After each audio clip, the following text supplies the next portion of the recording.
Fox News is going to do a segment about the government safety net, and in multiple ways they clown themselves. Then, do these folks really need to be on welfare? I have a TV. Yeah, I have a television. You have air conditioning? Yes. Cable TV? Yeah. How many channels? Only one. John Stossel checking into that and exposing the ugly side of entitlements. Coming up. The ugly side of entitlements? What do you want these guys to do? No, you can only get government money if you're living in a cardboard box. Like, okay, they have a TV and AC. You don't want them to have AC or a TV? Like, what's your measure? How much? What do they only have to make like $1,000 a year in order to get government safety? I love how they think that's like checkmate, right?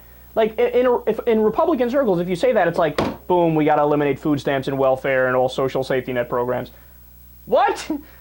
Because I mean, I don't get it. Why do you think that's a good argument, right?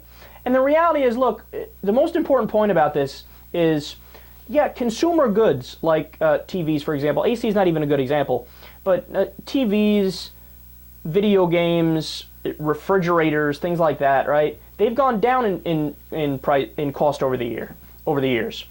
But you know what the problem is? The problem is that the necessities have skyrocketed, right? Your electrical, your water, your heat bill, housing, healthcare. These things have shot through the roof, and by the way, the wages of the middle class and the poor have plummeted, even though our productivity is going up.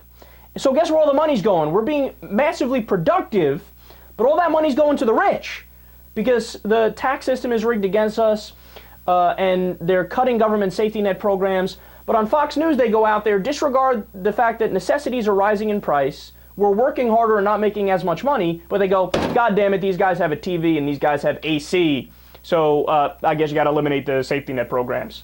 How do you think that's a convincing argument? And then meanwhile, of course, this is coming from people like Elisabeth Hasselbeck and John Stossel, who probably have like 3 or 4 different houses, 3 or 4 different cars, all the money in the world. They won't even know how to spend it all in their lifetime. But it gets even worse. Now Stossel comes out.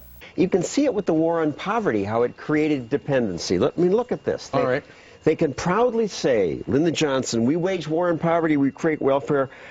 Poverty goes down for the next 6 years. But look at before it started. Americans were lifting themselves out of poverty.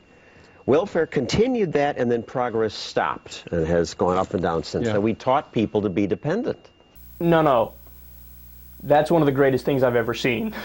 So for those of you listening on the radio and you can't see it, Stossel holds up a chart that shows that the war on poverty worked. And he says, well, see, it worked, but then it kind of didn't work exactly perfectly. What is wrong with you? You're holding up evidence for our side.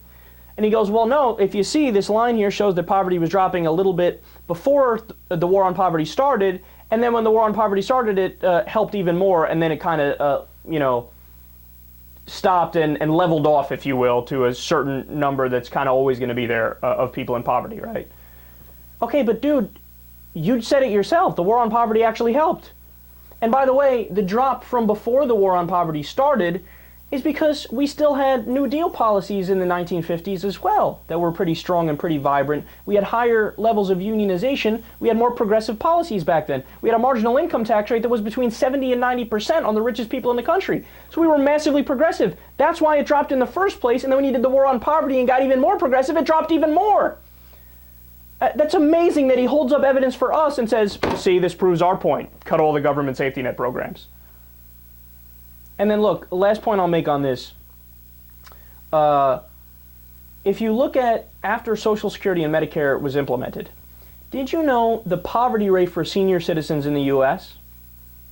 was over 40%? Now what happened after you enacted those programs? It dropped to below 10%. It was an overwhelming success. So you can't argue it hasn't been effective.